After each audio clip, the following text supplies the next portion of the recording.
The silence in Earth's orbital defense station was deafening. Commander Sarah Chen stared at the holographic display, her weathered features illuminated by the soft blue glow of countless data streams. The message playing before her was unlike anything humanity had ever received. "Your species shows promise," the alien transmission declared, its translation crisp and clear. "The Meridian Concordat offers you the privilege of submission. Accept our guidance, and we shall elevate you from your primitive state." Chen's jaw tightened. 20 years of deep space monitoring, and this was humanity's first contact with an advanced civilization, an empire that hadn't even bothered to send actual representatives. Just automated probes carrying their imperious message. "Admiral Torres," Chen called out, her voice steady despite the gravity of the moment. "The Security Council is waiting for our assessment." Admiral Miguel Torres stepped forward, his artificial eye whirring as it analyzed the probe's energy signatures. "They're not here to negotiate, Commander. These readings match the energy spikes we detected near Saturn last month. They've been watching us." The Meridian probe continued its broadcast, detailing the terms of humanity's elevation: surrender of all military assets, integration into their hierarchical society, supervised development of human colonies, protection from lesser species. "Send our response," Torres ordered, his voice carrying the weight of humanity's collective decision. The United Earth government had spent the last 72 hours in emergency sessions, weighing their options. In the end, the vote had been unanimous. The message was simple: humanity respectfully declines. The probe's response was immediate. Its surface shifted, revealing weapon ports that had been seamlessly hidden. Before anyone could react, it unleashed a burst of energy that shattered the station's outer sensors. "All stations, battle positions." Chen's command cut through the chaos as emergency sirens blared. This wasn't just a message, it was a test. And they're not done. She was right. Within hours, the first wave of Meridian warships emerged from Fold space near Jupiter. Their vessels were works of art, organic curves blending with crystalline structures, technology so advanced it seemed like magic. The Concordat had expected their show of force to bring humanity to its knees. They were wrong. For decades, humanity had prepared for this moment. Not because they knew the Meridians were coming, but because they understood their own nature. Every science fiction story, every war game, every defense simulation had asked the same question: what if we're not alone? What if they're not friendly? The Meridian commander's voice boomed across all frequencies. "Your defiance is noted. Now witness the price of pride." Their first strike was meant to be decisive, a synchronized attack on Earth's major military installations. But as their energy weapons descended through the atmosphere, they met something unexpected. The AEGIS system, developed in secret by a consortium of Earth's best scientists. AEGIS was humanity's shield, a network of quantum field generators that could absorb and redirect energy. As the Meridian weapons struck, the sky itself seemed to ripple. Then, to the alien shock, their own energy signatures began bouncing back at them. "Multiple impacts on enemy vessels," Chen reported, allowing herself a small smile. "They weren't expecting us to have this level of technology. Their shields are calibrated for their own weapons. They never considered we'd turn them against them." Torres watched as 3 Meridian ships spiraled out of formation, their hulls breached by their own reflected weapons. They thought we'd be defenseless, that we'd bend the knee at their first show of force. They didn't do their homework. The Meridian response was swift and brutal. If they couldn't break Earth's defenses from orbit, they would deploy ground forces. Drop pods began raining through gaps in the AEGI's coverage, carrying their elite shock troops. But here, too, humanity had prepared. As the alien warriors emerged, expecting to face primitive projectile weapons, they instead met powered armor suits and plasma rifles reverse-engineered from decades of studying crashed probes and meteorites containing alien artifacts. The battle for Earth had begun, And while the Meridians had superiority in space, they were learning a harsh lesson about human determination. Every city they attacked had been prepared for evacuation. Every strategic location they targeted had redundant defenses. Every tactic they employed met a countermeasure developed by minds that had spent generations imagining this very scenario. They're pulling back, Chen observed as the first day of combat drew to a close, regrouping near the dark side of the moon. We bloodied their nose. Torres nodded, but his expression remained grim. This was just their vanguard, testing our capabilities. They'll be back with a proper invasion force. But now they know something crucial, something that will haunt them in the battles to come. What's that? Admiral, they know we're not afraid. And that makes us dangerous. He turned to face the command staff, his voice carrying across the station. Humanity has spent its entire history fighting, innovating, and surviving. We've learned from every conflict, adapted to every challenge. The Meridians think they're superior because they're more advanced. But they've forgotten something essential. Chen finished his thought. Sometimes the best technology isn't the most advanced. It's the most unexpected. As if to punctuate her words, new alerts flashed across the screens. The Meridian fleet was regrouping, but now they faced a choice they'd never expected to make on what should have been a simple subjugation mission. Continue their attack against a prey that had proven to have teeth, or retreat and return with enough force to ensure victory. Either way, humanity had sent its message. The Meridian Concordat had offered submission, and Earth had answered with defiance. The real war was about to begin, and humanity was ready to show the galaxy why you should never underestimate a species that had spent its entire existence preparing for the unknown. Torres looked at the tactical display, watching the enemy ships regroup. Send word to all commands. Implementation of Protocol Prometheus begins now. Let's show them why humanity doesn't kneel. The first battle was over. The war for Earth's future was just beginning. And the Meridian Concordat was about to learn that some species don't break under pressure. They evolve. 3 months after the initial Meridian assault, the underground facility beneath the Atacama Desert hummed with activity. Dr. Yuki Tanaka moved through the crowded laboratory, her steps quick and purposeful. The wall screens displayed real-time footage of the ongoing space battles, humanity holding its ground, but only barely. The Meridians had returned as promised, with a fleet 3 times the size of their initial force. But they'd lost the element of surprise, and more importantly, they'd given humanity time to analyze their technology. Time that Dr. Tanaka and her team had put to good use. The quantum signature analysis is complete, she announced, approaching the central research station, where Admiral Torres and Commander Chen had just arrived. We've cracked their fold space drive principles. Torres raised an eyebrow. That quickly? Their technology is centuries ahead of ours.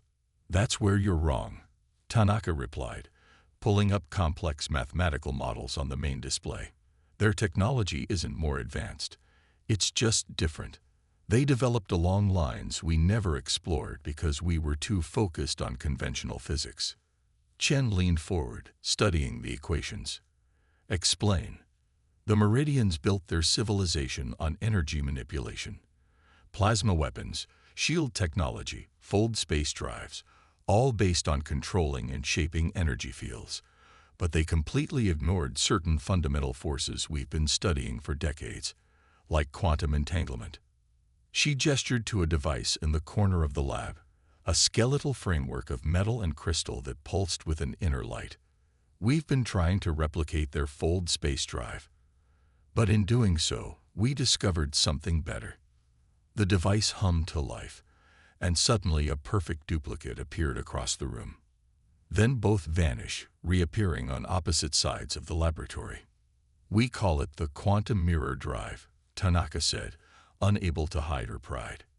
Instead of folding space, it creates a quantum duplicate of a ship and its crew, then collapses the original state into the new position. It's faster than their fold space technology, uses less energy, and most importantly, their sensors can't detect it. Torres whistled softly. You've given us a way to move our ships without them tracking us. But what about offensive capabilities? That's where it gets interesting. Tanaka brought up footage from their weapons testing facility. We've discovered that the same principle can be applied to weapons. We can quantum duplicate missiles mid-flight, turning one warhead into dozens. Their shields aren't designed to handle attacks that literally multiply as they approach. Chen's tactical mind was already racing with possibilities. How soon can we implement this? The first prototypes are ready for installation on our defensive fleet. But there's more. Tanaka's expression turned serious. We've detected a vulnerability in their command structure. The Meridians use a hierarchical network to coordinate their ships, like a neural network. Break the chain of command, and entire sections of their fleet become disorganized. Torres nodded slowly. And with the quantum mirror drive, we can get ships close enough to target their command vessels without being detected. When can we begin? Operation Quantum Strike can commence within 48 hours, Chen replied, already pulling up fleet deployments. We'll need to coordinate with all Earth defense forces, but this could be our chance to push them back. The next 2 days were a blur of activity. Ships were retrofitted with the new technology, crews were briefed, and strategies were refined. The Meridians, confident in their superior numbers, had spread their fleet thin, establishing a blockade around Earth's orbital space. They never saw the first strike coming.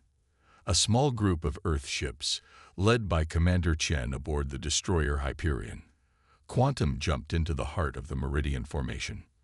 Before the aliens could react, the human vessels released their payloads, missiles that split and multiplied as they streaked toward their targets.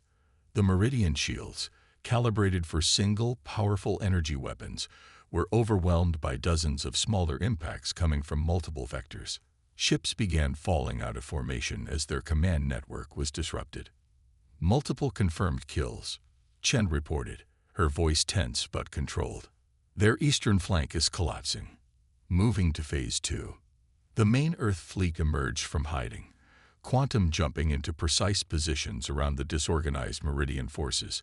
What had been an orderly blockade devolved into chaos as human ships appeared and disappeared, striking from impossible angles, their weapons multiplying mid-flight. In the command center beneath the Atacama, Torres watched the battle unfold. They're running scared. They've never encountered anything like this. Tanaka nodded, monitoring the quantum field readings. Their technology made them complacent. They stopped innovating because they thought they'd reached the peak of development. That's why they can't adapt quickly enough to our tactics. The battle lasted less than 6 hours. When it was over, nearly a third of the Meridian blockade had been destroyed or disabled, and the rest were retreating to their staging areas beyond Mars orbit. Chen's voice crackled over the command channel. First major victory confirmed. The quantum mirror drive performed beyond expectations. But, sir, we detected some unusual energy signatures from the retreating ships. They were transmitting massive amounts of data back to their home territory. Torres grimaced. They're analyzing what happened, learning, adapting.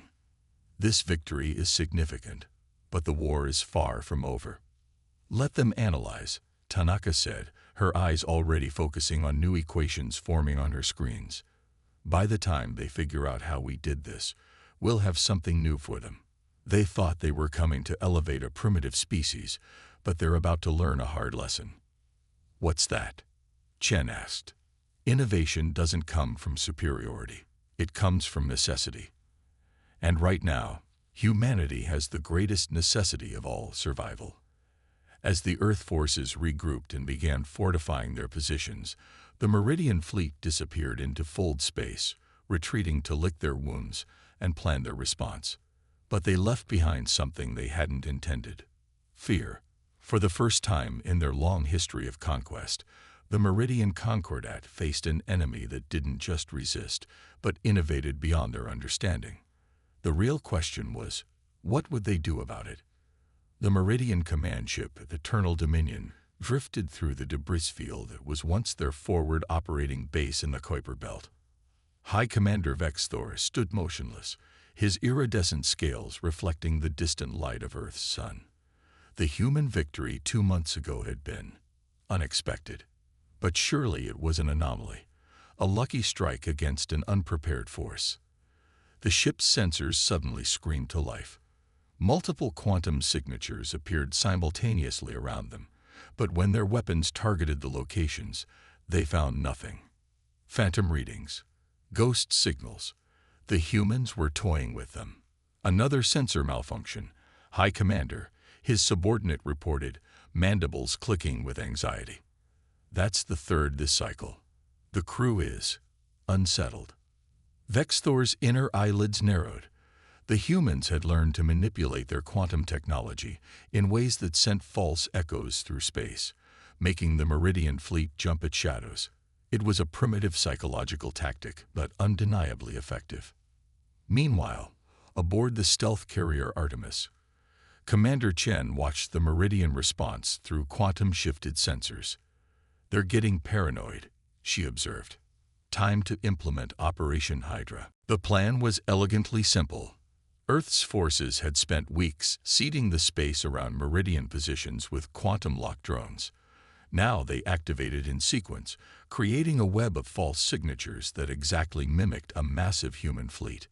The Meridian response was predictable. They launched a full-scale assault on the Phantom Armada. But as their ships committed to the attack, the real human fleet quantum jumped into their now exposed flanks. "Multiple targets acquired," Chen announced. "Execute strike pattern Delta." The battle that followed demonstrated how far humanity had come. Earth ships, now equipped with second-generation quantum mirror drives, didn't just duplicate their missiles. They created phantom copies of entire vessels. The Meridian fleet found themselves fighting an enemy that seemed to be everywhere and nowhere, never sure which threats were real and which were quantum ghosts. Back on Earth, Dr. Tanaka had made another breakthrough. She burst into the command center where Admiral Torres was monitoring the battle. "We've decoded their neural network," she exclaimed. "Their ship-to-ship communication isn't just hierarchical, it's psychically linked to their biology." Torres turned from the tactical display. "Explain." "The Meridians evolved from a hive species. Their technology is built around their natural telepathic abilities. That's why our quantum interference affects them so strongly. It's not just disrupting their computers, it's creating psychic static." This revelation changed everything. Humanity had unknowingly been waging warfare on two fronts, technological and psychological. The quantum ghost signals weren't just confusing their sensors, they were causing actual mental distress to the Meridian crews. In the Kuiper Belt, the battle reached its crescendo. Vexthor watched in mounting horror as his fleet fell into disarray. Ships were firing at quantum duplicates while real human vessels struck from blind spots. The psychic feedback was overwhelming, causing some crew members to collapse at their posts. "All ships, withdraw," he ordered, but the command network was fragmented. Some ships retreated while others, cut off from the hierarchy, continued fighting in isolation. The mighty Meridian battle formation had devolved into chaos. Chen seized the opportunity. "All ships, execute splitting strike." Earth vessels quantum jumped in precise patterns, each creating multiple duplicates before resolving into new positions. To the Meridian sensors, it appeared as if one fleet had become 3, then 9, then 27. The psychological impact was devastating. Meridian ships began retreating in panic, their crews unable to distinguish reality from quantum illusion. Some vessels, their commanders driven to the edge by psychic interference, opened fire on their own allies. "High Commander," Vexthor's subordinate reported, voice trembling, "we're detecting quantum signatures inside our ships." It was humanity's masterstroke. Small quantum-shifted drones had materialized within Meridian vessels, broadcasting interference patterns directly into their command centers. The effect on the telepathically linked crews was immediate and severe. The retreat turned into a rout.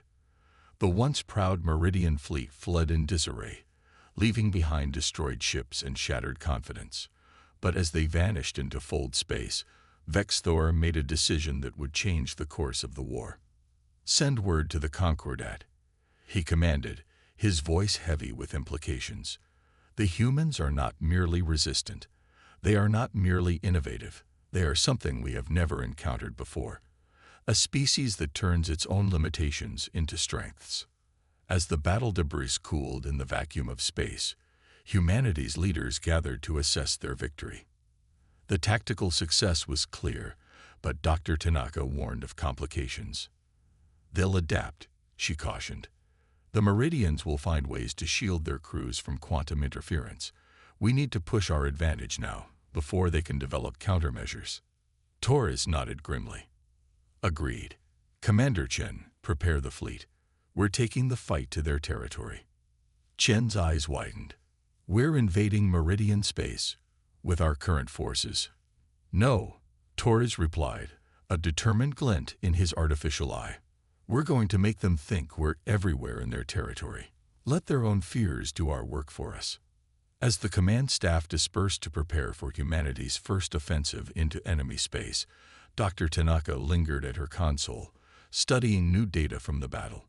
Something in the quantum readings suggested the Meridians were working on a new technology of their own, something that could change everything. The war was entering a new phase.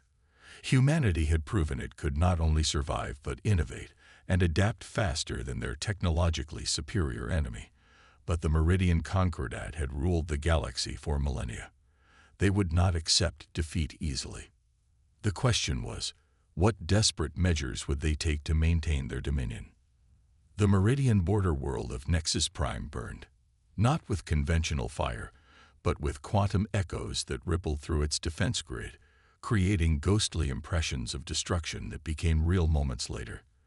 The planet's orbital rings, once proud symbols of Meridian engineering, now drifted in pieces, shattered by weapons that existed in multiple states simultaneously.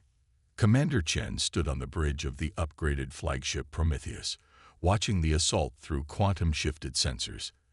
In the 6 months since humanity had pushed into Meridian space, they had perfected the art of quantum warfare.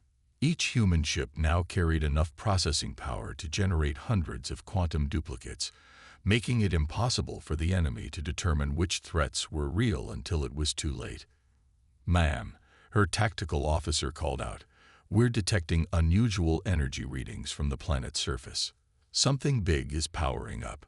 Before Chen could respond, Dr. Tanaka's voice cut in through the quantum-secured channel. "Commander, you need to pull back immediately. Those energy signatures match theoretical models for quantum collapse technology." "Explain," Chen demanded, already signaling her fleet to begin withdrawal maneuvers. "The Meridians have developed a countermeasure." Tanaka's voice was tense. "They're trying to create a quantum singularity that will collapse all potential states into a single reality, essentially nullifying our quantum advantage in that space." As if to confirm her warning, a massive energy wave erupted from the planet's surface. Where it passed, quantum duplicates winked out of existence, forced into a single state. Several human ships, caught in mid-jump, materialized awkwardly, their quantum drives temporarily disrupted. Admiral Torres, monitoring from the mobile command center near Alpha Centauri, made a quick decision. "All forces, execute Protocol Omega. We're not losing ships to this new weapon." The human fleet performed an emergency quantum retreat, but not before their sensors captured valuable data about the Meridian counterattack. Hours later, humanity's leadership gathered in the secure bunker beneath the Atacama facility to assess the situation. "They're desperate," Dr. Tanaka explained, displaying the analysis of the quantum collapse weapon. "This technology is incredibly dangerous. It could potentially tear apart the fabric of space-time if not controlled precisely. They're willing to risk destroying their own worlds to stop us." Torres studied the data with his artificial eye. "But why? We've taken several of their border worlds, but we're nowhere near their core systems. This level of desperation seems premature. Unless..." Chen's eyes widened as realization struck. "Unless we're not the first species they've encountered that threaten their dominion." Dr. Can you access the data we recovered from their colonial archives? Tanaka's fingers flew across her console, bringing up translated documents from conquered Meridian worlds. What they found confirmed Chen's suspicion and revealed a truth more terrible than they had imagined. The Meridian Concordat isn't just an empire, Tanaka whispered, reading through the ancient records. It's a refuge. They've been running from something for millennia, conquering and absorbing other species to build up their strength. Their entire civilization is built on the fear of what's coming. What are they running from? Torres demanded. Before Tanaka could answer, alerts blared across every screen. Long-range sensors detected massive energy disturbances in Meridian space. Their quantum collapse weapons were being deployed on a massive scale, burning out their own worlds. They're destroying their territory to deny us access, Chen observed. But why would they? Her voice trailed off as new signals appeared on the quantum sensors. Deep in Meridian space, something was stirring, something that defied their understanding of physics. The energy readings were unlike anything they had ever seen, making their quantum technology look primitive in comparison. That's what they fear, Tanaka breathed, her face pale as she interpreted the data. The Meridians didn't develop their technology naturally. They stole it from another civilization, a civilization that has finally caught up with them. And now our war has weakened their defenses enough for a transmission cut through all channels, broadcasting in frequencies that shouldn't have been possible. The message was simple, delivered in a language that felt wrong to human ears. The harvest begins. The Meridian debt will be collected. Torres' artificial eye whirred as it processed the new threat. How much time do we have? Based on these energy readings, Tanaka's voice was grim. Days, maybe hours. The Meridian's quantum collapse weapons weren't meant to stop us. They were a last-ditch effort to hide their worlds from whatever's coming. And we just helped tear down all their defenses. Chen straightened her uniform, her mind already racing with possibilities. Then we have a choice to make. Do we continue our war with the Meridians, or do we help them fight something far worse? Torres finished. Something that even they, with all their advanced technology, have been running from for thousands of years. As if in answer, another transmission broke through, this time from High Commander Vexthor himself. His usual aristocratic demeanor was gone, replaced by raw desperation. Humans, his translated message began. You have proven yourselves worthy adversaries. But now we face extinction, not just as species, but as a galaxy. We offer not surrender, but alliance. Help us fight what comes, or witness the end of all civilizations in this spiral arm. The choice before humanity was clear. Continue their victory against a weakened enemy, or face an unknown horror that had kept the mighty Meridian Concordat running for millennia. The war they had been fighting suddenly seemed small compared to what loomed on the horizon. But humanity had one advantage that even the Meridians didn't understand. They had never stopped evolving, never stopped innovating, never become complacent with their achievements. As the strange energy readings grew stronger, humanity prepared to make a decision that would alter the course of galactic history. The hunter had indeed become the hunted, but not in the way anyone had expected. The combined human Meridian fleet hung in the void between stars, a sight that would have been unthinkable mere days ago. Commander Chen stood on the bridge of the Prometheus, now refitted with a hybrid of human quantum technology and Meridian energy systems. Beside her, High Commander Vexthor's scaled form seemed less alien than it should have, both of them united by a common terror. The Harvester's approach, Vexthor announced, his translator struggling to convey the dread in his voice. They who seeded the galaxies with technology, only to return and reap what grew from their plantings. Dr. Tanaka's voice crackled through the quantum-enhanced communications. The integration of our quantum systems with Meridian energy tech is holding stable. We're seeing efficiency increases of 300%.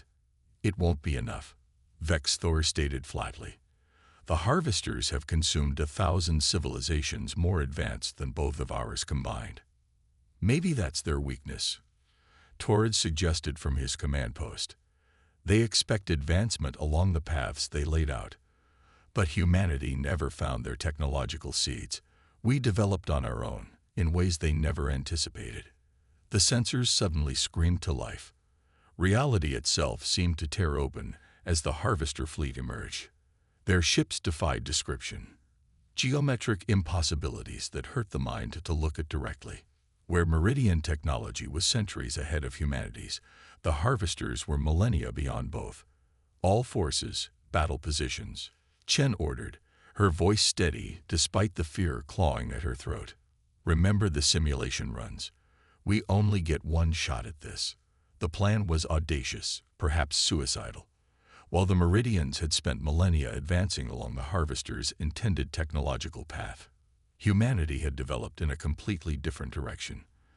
The quantum technology it had proved so effective against the Meridians was something entirely new to this galaxy, something the Harvesters had never seen. Receiving transmission from the Harvester fleet, the communications officer reported. A voice filled the bridge, speaking in all languages simultaneously. Your development has been monitored. Your technology cataloged. Your resistance is anticipated. Submit to collection. Chen glanced at Vexthor, who nodded grimly. Now, Doctor. Dr. Tanaka, working from the secure facility beneath the Atacama, initiated the first phase of humanity's desperate gambit. Every human and Meridian ship activated their hybrid drives simultaneously, creating not just quantum duplicates, but duplicates that existed in multiple energy states. The space around the Harvester fleet erupted with thousands of ships that were simultaneously real and unreal, their energy signatures constantly shifting between states that shouldn't have been able to coexist. For the first time in their ancient history, the Harvesters hesitated. Their sensors, designed to catalog and counter known forms of technology, couldn't process what they were seeing. Second phase, Chen commanded. The Meridian ships unleashed their energy weapons, but instead of firing directly at the Harvesters, they fired into the quantum duplicates. The human ships used their quantum drives to catch and multiply these energy streams, creating a web of power that existed in multiple states simultaneously. Their shields are adapting, Vexthor reported, watching as the Harvester fleet began to counter their attack. But slower than they should be. They've never had to analyze a new form of technology during combat before. They've never had to innovate, Torres added. They've always been the ones setting the pace of advancement. Third phase, execute. This was the moment Dr. Tanaka had been preparing for. Using principles discovered during the integration of human and Meridian technology, she had developed a weapon that no one in the galaxy could have anticipated, because it broke all the rules the Harvesters had established. Every quantum duplicate suddenly collapsed into reality simultaneously, each one carrying a fraction of the energy web created by the Meridian weapons. As they collapsed, they created a cascading quantum reaction that rippled through space-time itself. The Harvester ships, their very form dependent on the manipulation of reality's fundamental forces, began to distort. Their impossible geometries, forced to exist in too many states at once, started breaking down. Their fleet is destabilizing, Chen reported, watching as the mighty Harvesters began to fall into chaos.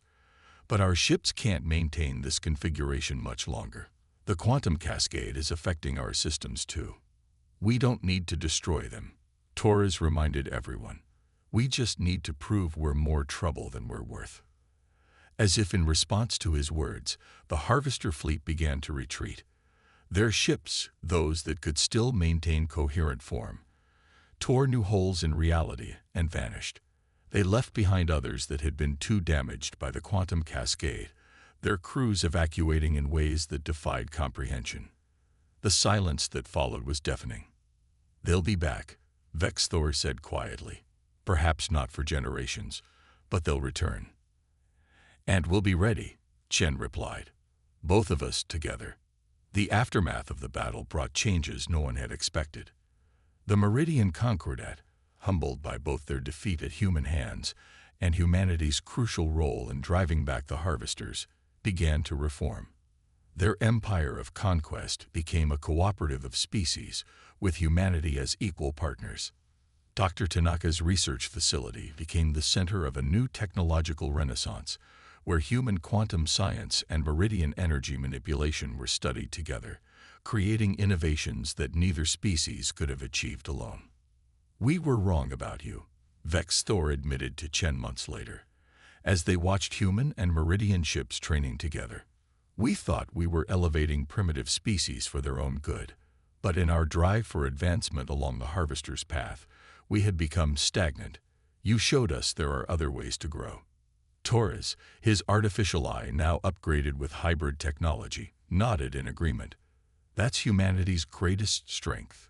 We never stop questioning, never stop looking for new answers, even if it means breaking all the rules."